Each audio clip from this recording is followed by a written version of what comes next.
තමයි 10 ශ්‍රේණිය ළඟ නිසරුණු කරන්න අප සීලා පාඩම right මේකේ පුතේ ඉස්සර වෙලාම අපි ඉගෙන ගන්න ඕනේ මෙන්න මේ කොටස මේක කොහෙන්ද උපුටලා ගත්තේ මේක කොහෙද තිබ්බේ මේක කවුද රචනා කරේ මොන යුගයේද රචනා කරේ එතකොට මේකේ විශේෂත්වය මොනවාද මේ ඔක්කොම ටික මෙන්න මේ පොඩි කොටුවේ තියෙනවා අපි ඒ ටික පස්සේ කතා කරමු ඒ ටික වෙනම කතා කරමු ඉස්සර අපි කතාව පොඩ්ඩක් කියමු මේ කතාව හරි ලස්සනයි හරිද ඔන්න වයසක මහලු වයසක ඉතාමත් මහලු වෙච්ච නාකි දත් හැලිච්ච දත් බොල් ඇවෙච්ච කොන්ද දෙකට තුනට නැමිච්ච වයසක ඔන්න බමුණෙක් ඉන්නවා හරිද වයසයි ගොඩාක් වයසයි ගොඩාක් වයස බමුණෙක් ඉන්නවා කේස් ටිකක් හැලිලා ගියපු කොන්ද මේ කෙලින් තියා ගන්නවත් බැරි හරිද කොන්ද කෙලින් තියාගෙනවත් ඉන්න බැරි ඔන්න වයසක බමුණෙක් ඉන්නවා හරිද මෙයාගේ නම තමයි ජෝජක බමුණා හරිද ජෝජක බමුණා තමයි මෙයාගේ නම හරිද මේ ජෝජක බමුණට තිබුණ පුතේ බොහෝම අමාරුවෙන් ඉතාම අමාරුවෙන් හොයාගෙන ඉතුරු කරගෙනපු කහවණු 100ක් මොනවාද කහවණු 100ක් තිබුණා හරිද එතකොට මෙයාට දවසක් ගමනක් යන්න ඕනේ වෙලා මේ ජෝජක බමුණට හදිසියෙ ගමනක් යන්න ඕනේ ජෝජක බමුණට මෙන්න මේ කහවණු 100 එයා පරිස්සමට තමන්ගේ අසල්වැසි නිවසක තියලා යනවා. හරිද? එතකොට මෙයා ගමන ගිහින් එනකොට මේ කහවණු 100 ගමන ගිහින් ඇවිල්ලා ආයෙ මොකද කරන්නේ? මේ කහවණු 100 මෙන්න මේ ගෙදර මිනිස්සුන්ගෙන් ඉල්ලනවා. දැන් මම කහවණු 100 තියලා ගියා. කො ගන්න මගේ කහවණු 100 මේ පරිස්සමට තියලා ගියේ කියලා ඉල්ලනවා. හරිද? හැබැයි අවාසනාවකට මේ මිනිස්සුන්ට ජෝජක බමුණගේ කහවණු 100 දියදන් වෙලා තිබුණා. හරිද දැන් ජෝජක බමුණ ඇවිල්ලා කහවණු 100 ඉල්ලනවා. මේ මිනිස්සු කියනවා නෑ අපිට කහවණු 100 මේ වියදම් වුණා. එහෙම ජෝජක වුණා නෑ මම යන්නේ නෑ මෙතනින් මට මගේ කහවණු 100 දෙන්න. මගේ කහවණු 100 නැතුව මම මෙතන යන්නේ නෑ. මට කහවණු 100 ඕනෙමයි. බොහොම අමාරුවෙන් හොයාගත්තේ ඒකත් කියලා දැන් උන්ට රණ්ඩු කරනවා. හරිද? දැන් ඉතින් කහවණු 100 දෙන්න නැතුව ජෝජක බමුණා දැන් ඔන්න මෙතන යන්නේ නෑ. මේ මිනිස්සුන්ට පුතේ කරන්න දෙයක් නෑ. මේ මිනිස්සු මොකද කරේ? කහවණු 100 වෙනුවට එයාලට හිටියක් දුවේ.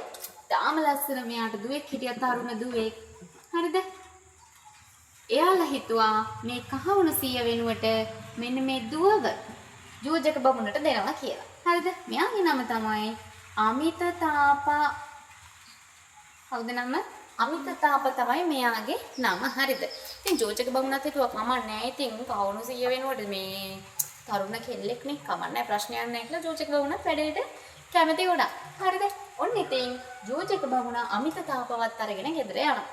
ගිහිල්ලා ඔන්න මේ දෙන්න දැන් විවාහ ජීවිතයක් ගත කරනවා. දැන් කිසිම ප්‍රශ්නයක් නැහැ. අමිත තාපට දැන් මෙයා මේ නාකි මහලුයි මේ වයසයි දත් හල්ලා කොණ්ඩේ ඉදලා රැඟ රැලි වෙටලා ඉව ගාන නැහැ. හරිද? ජෝජක බමුණා මොකද? ජෝජක බමුණට ඉතාම හොඳට අමිත තාප සලකනවා. කන්න උයලා දෙනවා, රෙදි හොදලා දෙනවා. හරිද?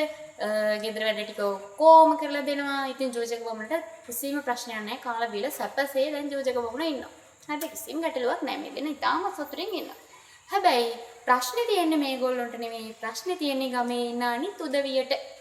හරිද? කොහොමත් එහෙමනේ දැන් අපිට ප්‍රශ්නයක් තියෙනවා නම් අපිට නෙමෙයි ප්‍රශ්නේ තියෙන්නේ අනිත් මිනිස්සුන්ට. නේ? එම නිසා මන්නේ දැන් මේ ගමෙත් එහෙමයි. දැන් ජෝජක බමුණයි අමිත තාපයි ඉන්න ගමේ ප්‍රශ්නේ තිබ්බේ ජෝජක බමුණටවත් අමිත තාපටවත් නෙමෙයි ගමේ ඉන්න අනිත් මිනිස්සුන්ට. හේතුව තමයි මේ ගමේ ඉන්න ගෑනු උදවියට බැමිණියන්ට ඒ ගෙවල් වල ඉන්න මිනිස්සු බනින්න පටන් ගත්තා. අර බලාපිය අර නාකි අර කොණ්ඩේ ඉලිච්ච දත් හැලිච්ච කාටද ජෝජක බමුණට අර කෙල්ල අච්චර තරුණ වෙලත් අර මොන අර නාකි මොනසට මෙච්චර හොඳට සලකනවා. උඹලට තමයි අපිට සලකන්න බැරි. උඹලට තමයි අපිට වතුර උණු කරලා දෙන්න බැරි. අපිව නාවන්න බැරි. අපේ කොණ්ඩේ බලන්න බැරි. කිය ඔන්න දැන් මේගොල්ලෝ මොකද කරේ? රණ්ඩු වෙන්න පටන් ගත්තා. මේක පුතේ මේ ගමේ මිනිස්සුන්ට පුදුම වදයක්. මේ ගමේ ඉන්න අනිත් බැමිණියන්ට. ඒගොල්ලෝගේ මේ බමුණෝ ගෙවල් වල ඉන්න පිරිමි අය මොකද කරන්නේ? මේක ගැන කිය හැමතිස්සෙම රණ්ඩු කරන්න පටන් ගත්තා. මේක මාරම වදයක්. හස්සේ මේ ගමේ ඉන්න මේ බැමිණියෝ ටික එකතු වෙනවානේ පෑන් තොටට. මොකද පෑන් තොට කියලා කියන්නේ?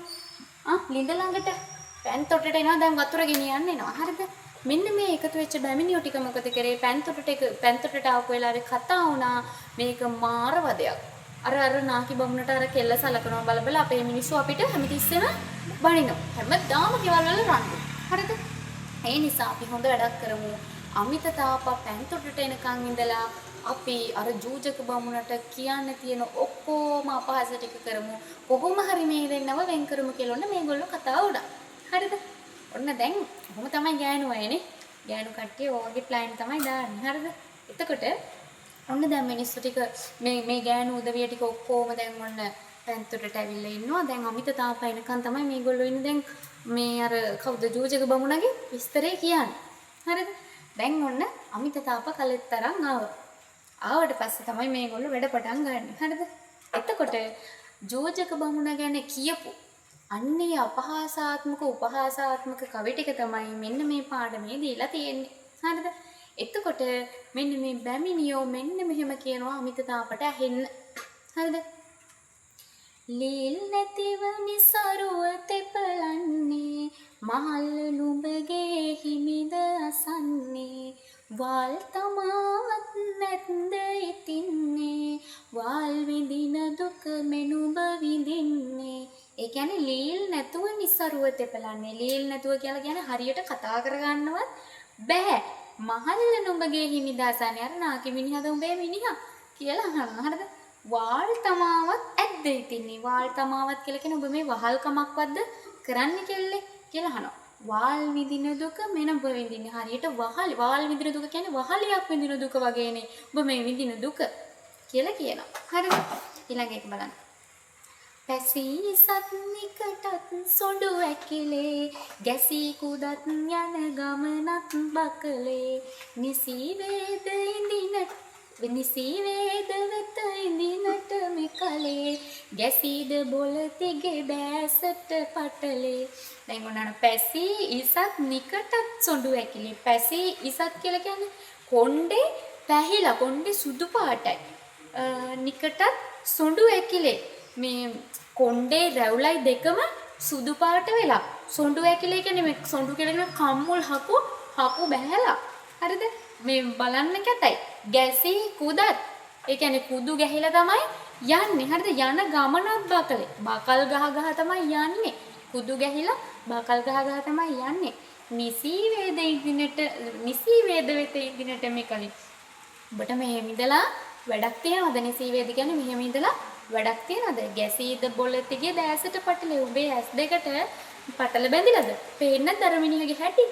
කුද ගැහිලා කොණ්ඩේ ඉදිලා රැවුල ඉදිලා හක්කු බැහැලා ඔබට අර මිනිහගේ හැටි පේන්නේ නැද්ද කියලා දැන් ඔන්න අහනවා මේගොල්ලෝ. හරි. ඊළඟේ බලන්නකෝ. කුදේ ගැසී නැකිටින කල වෙවුලා තදේ කැසිත් කැස කැස පට අකලා සොඳේ විඳින සැප විඳුමට මෙකලා ලඳේ නිසරු නොකරන්න අපසියලා. හරිද? මෙයා කියනවා මේගොල්ලෝ කියනවා කුදේ ගැසී නැගිටින කල වේවුලා. කුදු ගැහිලා වේවුල තමයි ඉන්න තැනින් නැගිටින්නේ. තදේ කැසිත් කැස කැස පට අකලා. හරියට මේ හැමතිස්සම තදේ කැසිත් කැස කැස පට අකලා. ඒ කියන්නේ අපි කියන්නේ කැහි පොට ගහගෙන ඉන්නවා කියලා සරම. හරිද? අන්න එහෙම තමයි ඉන්නේ. කැහි පොට ගහගෙන තමයි ඉන්නේ. සොඳේ විඳින සැප විඳුමට මෙකලා. ඒ බම් මේ තරුණ කාලේ මේ සතුටින් සැපෙන් ඉන්න එපයිනේ. ලඳේ නිසරු නොකරන්න අපසියලා. ලඳේ කියන අයියෝ බං මේ අපි ගෑනු සියල්ලටම නිඳා කරන්න එපා. මේ අපිටත් ලැජ්ජයිනේ කියලා තමයි මේ කියන්නේ. හරිද? ඊළඟ බලන්නකෝ. බඩවක පිටවක සංවැරටිල්ලා දෙපටට කුදු ගැසි වකුටු කුදුල්ලා ඉසකේ පුපුරටි දත් කඩ තොල්ලා තිගේ සැමි බමුණා කුණු කෙල තොල්ලා. හරිද? එහෙනම් බඩවක පිටවක සංවැරටිල්ලා. බඩවකයයි බඩත් වක ගැහිලා පිටත් වක ගැහිලා සන් කියලා කියන්නේ හැම වැරටිල්ලා කියලා කියන්නේ මේ වියලි ගොම කෑලි වගේ. හරිද? මේ බඩ පොත්ත පිට පොත්තට ඇලිලා. හරිද? බඩවක පිට වගේ. දෙපටට කුදු ගැසි වකුටු කුදුලා. මෙහෙම දෙකට නැමිලා කුදු ගැහිලා තමයි යන්නේ. හරිද?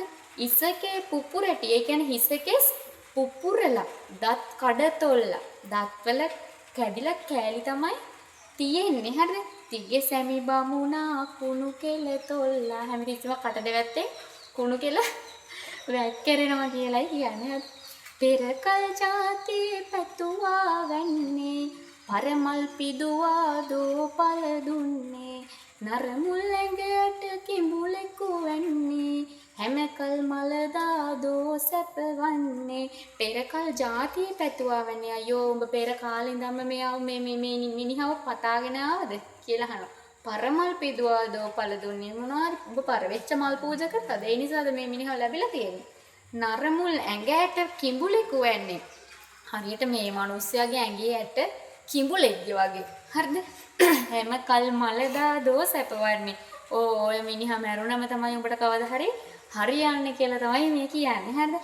ගැසී වකට කුදු ඉසකේ සුදුරලු පැසීනිකට දත් බොල්ලෑ කෙලතොලු වැසී තිබෙන ඇස් බිය කරලන සුළු නැසී කුමට ඉඳ උගේ ගෙයියෙක් කොළු ගැසී වකට කුදු ඉසකේ සුදුරලු.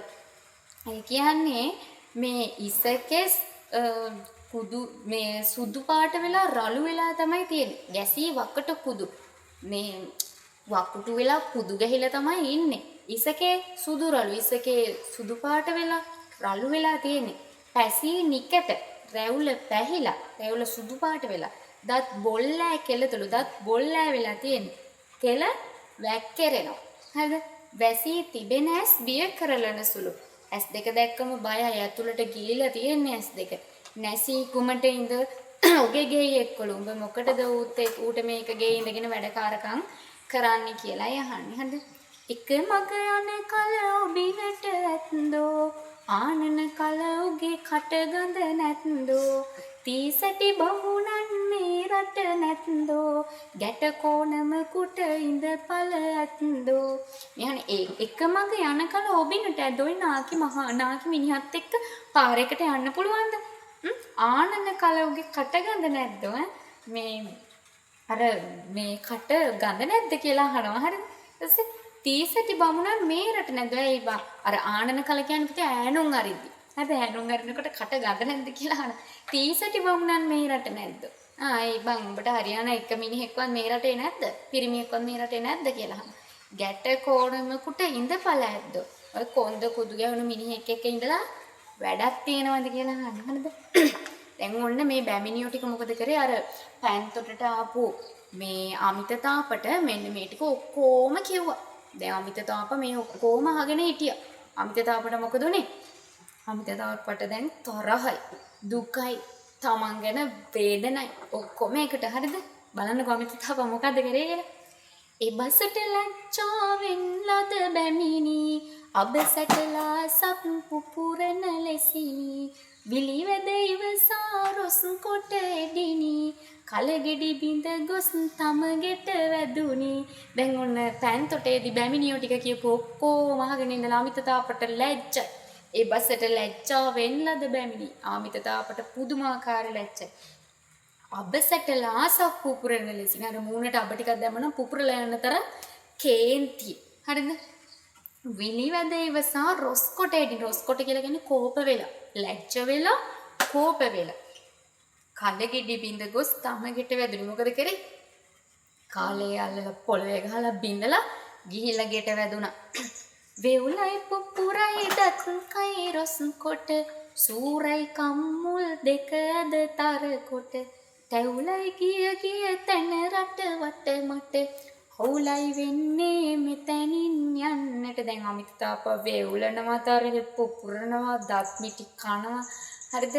සූරයි රොස් කොට කියලා කියන්නේ කෝපවි. සූරයි කම්මුල් දෙක ඇද තරකට දැන් කම්මුල් දෙක හොර ගන්නවා. හරිද? තරහගේ.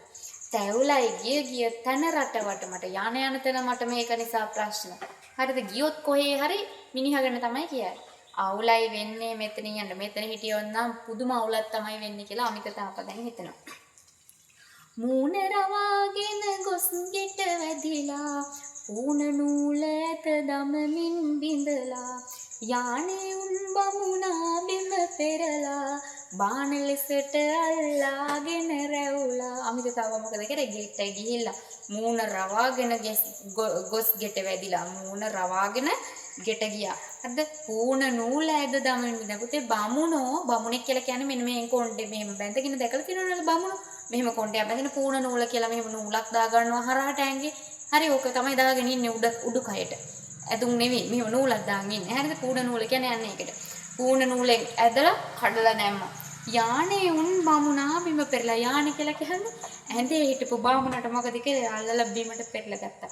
බාන ලෙසට අල්ලාගෙන රැවුලා. කරකේ තද්ද කරලා අල්ලගත්තා රැවුලෙන්. හරිද? කන්සෙට පාරක් දෙමයි කියන්නේ මම්බොල තට දරදියද අදින්නේ කන්නට පැන්නා මෙන්වල හින්නේ කන් කටුවට කරදර තෙපලන්නේ. දැන් මොකද කරේ?